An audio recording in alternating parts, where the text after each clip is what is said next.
Alhamdulillah nasta'inuhu wa nastaghfiruh wa na'udzu billahi min shururi anfusina wa min sayyiati a'malina may yahdihillahu fala mudhillalah wa may yudlilhu fala hadiyalah. Asyhadu an la ilaha illallah wahdahu la syarikalah wa asyhadu anna Muhammadan abduhu wa rasuluh la nabiyya ba'dah. Allahumma salli wa sallim wa barik ala sayyidina Muhammad wa ala alihi wa sahbihi wa mawalah, amma ba'du. Faya ayyuhal muslimun rahimakumullah, usikum wa nafsi bitaqwallahi faqad fajal muttaqun. Qala Allah Ta'ala fi kitabihil karim, na'udzu billahi minasy syaithanir rajim. Ya ayyuhalladzina amanu taqullaha haqqa tuqatih wa la tamutunna illa wa antum muslimun. Wa qala an-nabiy sallallahu alaihi wasallam fi kitabihil hadis, ittaqillah haitsuma kunta wa atbi'i syai'atal hasanah tamhuha wa khaliqin nas bi khulqin hasan. Shadaqallahul azim. Orang-orang tua kami, paduka bapak-bapak, serta saudara-saudaraku yang seiman, seagama, dan seakidah yang saya hormati, dan insyaallah kita semua dimuliakan dan dirahmati oleh Allah Subhanahu wa Ta'ala.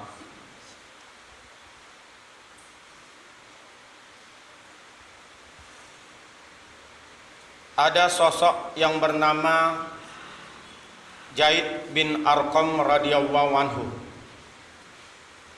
Beliau adalah seorang Ansor yang telah memeluk Islam ketika masih usia anak-anak.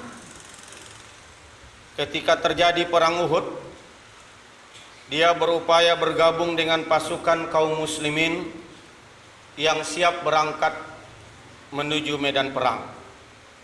Tetapi keberadaannya diketahui oleh Nabi Allah Rasulullah sallallahu alaihi wasallam, dan Rasul memulangkan Zaid bin Arqam karena teringat dia masih begitu sangat anak-anak.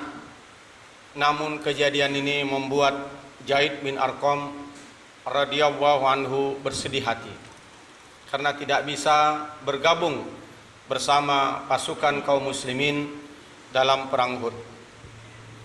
Pada tahun ke-5 Hijriah, Zaid bin Arqam juga mengikuti peperangan Bani Mustalik. Setelah usai peperangan, ketika masih menetap di Muraisi, satu tempat di mana sempat terjadi ketegangan antara kaum Muhajirin dan Ansar yang dipicu oleh persenggolan ketika mengambil air di mata air antara Jahjah al-Khifari, orang upahan Umar bin Khattab, dan Sinan bin Wabar az-Zuhanni, salah seorang sahabat Ansar. Perselisihan ini sendiri sebenarnya telah bisa didamaikan Rasulullah SAW, tetapi tokoh munafik yang bernama Abdullah bin Ubay mengomentari peristiwa itu. Ia berkata kepada kaumnya, inilah yang kalian lakukan. Andai kata kalian tidak memberikan harta kalian kepada mereka, tentu mereka akan berpindah ke tempat lain. Demi Allah, jika kita telah kembali ke Madinah, maka penduduknya yang mulia akan benar-benar mengusir penduduknya yang hina. Jemaah yang dirahmati oleh Allah Subhanahu wa Ta'ala, Zaid bin Arqam yang memang satu kabilah dengan tokoh munafik itu begitu mendengar ucapan Abdullah bin Ubay ini merasa tidak senang. Ia menyampaikan hal itu kepada pamannya, dan pamannya mengabarkan kisah itu kepada Nabi sallallahu alaihi wasallam. Akhirnya Umar bin Khattab yang saat itu bersama Rasulullah meminta kepada Nabi agar menyuruh Abbas bin Bishr radhiyallahu anhu membunuh tokoh munafik ini, tetapi Rasulullah tidak mengizinkannya. Setelah Abdullah bin Ubay mengetahui bahwa Nabi SAW telah mendengar ucapannya ini, segera saja ia menemui beliau dan bersumpah atas nama Allah bahwa ia tidak mengatakan seperti apa yang disampaikan oleh Zaid bin Arqam. Abdullah bin Ubay adalah salah satu tokoh masyarakat Madinah, dan Zaid bin Arqam hanya seorang pemuda remaja dan anak-anak. Karena itu ada sebahagian sahabat Ansor yang lebih mempercayai ucapan tokoh munafik itu daripada Zaid bin Arqam. Lalu dia berkata, boleh jadi Zaid bin Arqam hanya menduga-duga saja tentang apa yang dikatakan Abdullah bin Ubay. Ma'asyiral muslimin, sidang jamaah Jumat yang dirahmati oleh Allah Subhanahu wa taala. Abdullah bin Ubay bukanlah tokoh kaleng-kaleng. Beliau seorang yang terkemuka dan terpandang, dan termasuk orang yang berada di sekitaran Rasulullah sallallahu alaihi wasallam. Keimanannya tak diragukan oleh sekian banyak orang. Tetapi ternyata Abdullah bin Ubay, menurut keterangan Allah Subhanahu wa taala, dan itulah penyebab turunnya surah Al-Munafikun, Abdullah bin Ubay menyembunyikan keimanannya karena dia adalah seorang yang munafik. Jadi setelah mendengar Zaid bin Arqam bahwa pembicaraannya yang disampaikan pamannya kepada Rasulullah, istilah orang Tanjung Bali, tidak diterge oleh Rasul, bahkan Rasul lebih mempercayai sumpahnya Abdullah bin Ubay, maka terjadi kesedihan kedua kali kepada anak-anak yang kokoh imannya ini.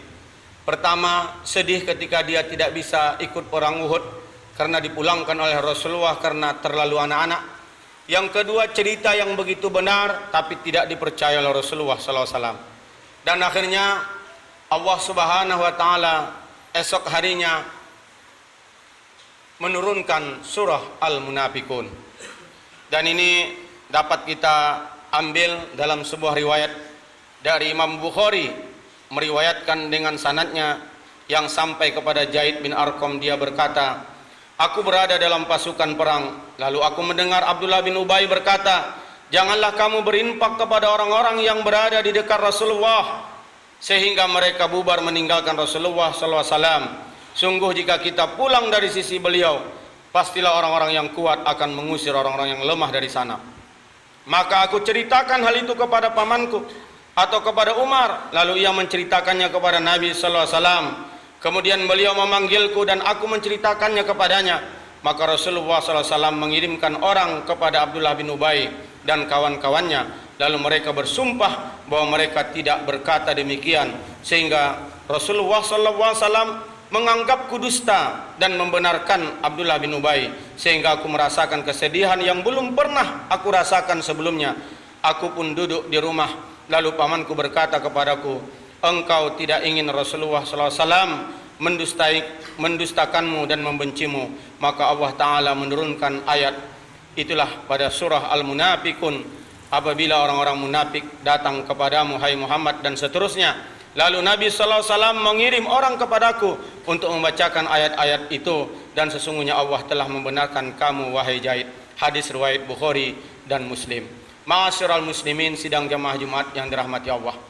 Di dalam Al-Quran setidaknya ada 27 tempat kata munafik, dan ada 3 kata nifak dalam bentuk masdar di dalam Al-Quran. Ini menunjukkan ditambah lagi di dalam 114 surah ada surah yang bernama Al-Munafikun. Al-Munafikun ini surah yang ke-63, isinya 11 ayat. Ayat 1 sampai dengan ayat 4 ini bercerita tentang akhlak dan sifat kaum munafik. persekongkolan yang mereka lakukan terhadap Nabi sallallahu alaihi wasallam dan kaum mukmin, dan peringatan kepada Nabi sallallahu alaihi wasallam dan kaum mukmin agar berhati-hati terhadap mereka. Salah satu yang bisa kita kutip dalam khutbah yang singkat ini, di mana pada ayat keempatnya, ma'asyiral muslimin sidang jamaah Jumat yang dirahmati Allah Subhanahu wa taala. Orang-orang munafik ini sesungguhnya adalah orang-orang yang pada hakikatnya penampilannya sangat memukau kita. Sosoknya sangat mengagumkan kita. Dan mereka sanggup mengangkat sumpah untuk menutupi kebohongan-kebohongan mereka. Sehingga Rasulullah sallallahu alaihi wasallam pun tertipu dalam hal ini. Tapi karena Rasulullah punya mukjizat, itu salah satu mukjizat terbesarnya adalah Al-Qur'an. Allah Subhanahu wa taala menurunkan Al-Qur'an kepada Rasulullah sallallahu alaihi wasallam melalui surah Al-Munafiqun ini tentang kedustaan Abdullah bin Ubay. Ma'asyiral muslimin sidang jamaah Jumat yang dirahmati Allah. Sementara pada ayat 8 sampai 5 ini adalah cerita tentang akhlak kaum munafik, ucapan buruk mereka kepada Nabi sallallahu alaihi wasallam dan anggapan mereka bahwa agama beliau akan binasa. Walaupun mereka menyatakan diri mereka beriman kepada Allah Subhanahu wa taala, tetapi sesungguhnya di dalam hati mereka karena ada penyakit, mereka sesungguhnya rencananya adalah ingin membinasakan, ingin menghancurkan gerakan dakwah Rasulullah sallallahu alaihi wasallam. Begitu juga ma'asyiral muslimin pada ayat 9 sampai 11 Allah Subhanahu wa taala menggambarkan dalam ayat itu peringatan kepada kaum mukmin agar tidak tersibukkan oleh dunia sehingga melalaikan diri dari beribadah kepada Allah Subhanahu wa taala, dan ajakan kepada mereka untuk beramal soleh dan berinfak di jalan Allah sebelum ajal tiba. Inilah yang barangkali sedikit ingin kita tadabburi ayat ini, di mana pada surah Al-Munafiqun ayat 9 Allah Subhanahu wa taala berfirman, na'udzubillahi minasyaitonir rajim, ya ayyuhalladzina amanu la tulhikum amwalukum wala auladukum an zikrillah wa may yaf'al dzalika faulaika humul khasirun. Allah Subhanahu wa taala mengingatkan kepada kita orang-orang beriman, wahai orang beriman, janganlah harta bendamu dan anak-anakmu melalaikan kamu dari mengingat Allah, dan barang siapa yang berbuat demikian maka mereka itulah orang-orang yang rugi. Ma'asyiral muslimin sidang jamaah Jumat yang dirahmati Allah. Terkadang orang-orang beriman bisa juga terkena penyakit nifak, yaitu terkena penyakit munafik karena faktor dunia, karena faktor harta yang melalaikan kita, anak-anak yang kita idam-idam dan kita bangga-banggakan melalaikan kita, sehingga kita jauh dari berzikir kepada Allah Subhanahu wa taala. Padahal sebenarnya antara munafik dengan orang kafir sama-sama ajabnya adalah kekal di api neraka. Allah Subhanahu wa taala mengatakan di dalam surah Al-Baqarah ayat 9, bentuk orang-orang munafik ini adalah yukhadi'un Allah wallazina amanu wa ma yakhda'una illa anfusahum wa ma yash'urun. Mereka hendak menipu Allah dan orang-orang yang beriman, padahal mereka hanya menipu diri sendiri sedang mereka tidak sadar. Banyak ciri-ciri orang-orang munafik yang digambarkan oleh Allah dalam Al-Quran dan hadis. Tapi dalam kesempatan khutbah ini saya ingin mengatakan bahwa salah satu yang paling inti ciri-ciri dari golongan orang munafik ini adalah sebenarnya perusak, walaupun mereka mengakui diri mereka adalah pembawa islah, pembawa kebaikan. Di antara ciri orang munafik adalah selalu mengaku-ngaku sebagai pembawa perbaikan, padahal sebenarnya mereka itulah golongan yang selalu melakukan aktivitas perusakan di muka bumi ini. Mereka berusaha sekuat tenaga untuk menghancur leburkan tiap gagasan-gagasan kebaikan. Dan anehnya setelah mereka menyelesaikan program-program penghancuran tersebut dengan bangga dan tanpa merasa bersalah, mereka mendeklarasikan diri sebagai golongan yang membawa perubahan, agent of change, dan menebarkan kebaikan. Allah Subhanahu wa taala berfirman tentang karakteristik ini di dalam surah Al-Baqarah ayat 11. Wa idza qila lahum la tufsidu fil ardi qalu innama nahnu muslihun. Dan apabila dikatakan kepada mereka orang munafik ini, jangan kamu berbuat kerusakan di muka bumi, Mereka menjawab, sesungguhnya kamilah orang-orang yang melakukan kebaikan. Padahal jelas-jelas mereka melakukan kerusakan. Fenomena pihak-pihak secara lantang mengaku-ngaku sebagai sang pembawa perbaikan, mengaku-ngaku sebagai pahlawan revolusi perbaikan masyarakat, sebagai tokoh pembangunan negara, negara mengatur perdamaian dunia, dan semisalnya. Padahal secara nyata dan fakta mereka lah yang mengaku-ngaku ini sebenarnya adalah pihak perusak yang harus mempertanggungjawabkan kerusakannya akibat perbuatan mereka di hadapan umat. Ma'asyiral muslimin, sidang jamaah Jumat yang dirahmati Allah. Adapun balasan orang munafik sudah jelas. Wa'adallahul munafiqin wal munafiqat wal kuffara nar jahannam khalidina fiha. Allah mengancam orang-orang munafik laki-laki dan perempuan dan orang-orang kafir dengan neraka jahanam dan mereka kekal di dalamnya. Beda dengan orang fasik. Orang fasik memang betul dilebur dulu di api neraka untuk mempertanggungjawabkan amal dosanya, tapi dosa yang dia buat bahayanya untuk dirinya sendiri. Maka setelah lebur dosanya, dia selagi masih beriman masih masuk ke dalam surga Jannatun Naim. Sementara orang-orang munafik ini membahayakan, bukan membahayakan dirinya, tapi membahayakan umat orang-orang beriman. Mereka menipu. Oleh karena itu mereka sama dengan orang kafir, kekal di dalam api neraka. Oleh karena itu ma'asyiral muslimin, di dalam hadis pun kita pernah digambarkan oleh Rasulullah tanda-tanda, belum tentu jadi orang munafik. Tanda-tanda itu adalah hanya bentuk indikasi, tapi belum tentu jadi orang munafik. Ayatul munafik salasah. Ada 3 tanda-tanda orang munafik. Iza haddasa kazab, wa iza wa'ada akhlab, wa iza tumina khana. Apabila mereka berucap, banyak dustanya, mengingkari janji. Jika berbuat janji mereka berdusta, dan jika dipercayai mereka mengkhianati. Hadis riwayat Bukhari di dalam kitab iman bab tanda-tanda orang munafik. Oleh karena itu ma'asyiral muslimin, wasiat kepada khatib sendiri dan kepada kita semua ma'asyiral muslimin sidang jamaah Jumat rahimakumullah. Mari kita hindari sifat-sifat munafik dan tanda-tanda munafik kepada diri kita sendiri ini. Karena bisa jadi di hadapan Allah Subhanahu, di hadapan orang beriman kita adalah orang beriman, tapi bisa jadi di hadapan Allah kita sebenarnya sudah orang munafik dan orang kafir. Itulah kenapa khatib setiap Jumat mengingatkan firman Allah, ya ayyuhallazina amanu taqullaha haqqa tuqatih wa la tamutunna illa wa antum muslimun. Wahai orang beriman, bertakwalah kepada Allah dengan sebenar-benar takwa, dan hendaklah engkau mati dalam keadaan muslim. Ada seseorang muslim yang kita tetap salatkan, kita mandikan, kita antarkan ke kuburan sesuai dengan aturan Islam, tetapi di hadapan Allah Subhanahu wa taala ketika dia sakratul maut, dia mati dalam keadaan bukan sebagai seorang muslim. Oleh karena itu salah satu bentuk agar kita menghindari sifat-sifat kemunafikan banyak caranya, dan salah satunya adalah rajinlah salat tepat waktu dan berjamaah, terutama salat subuh.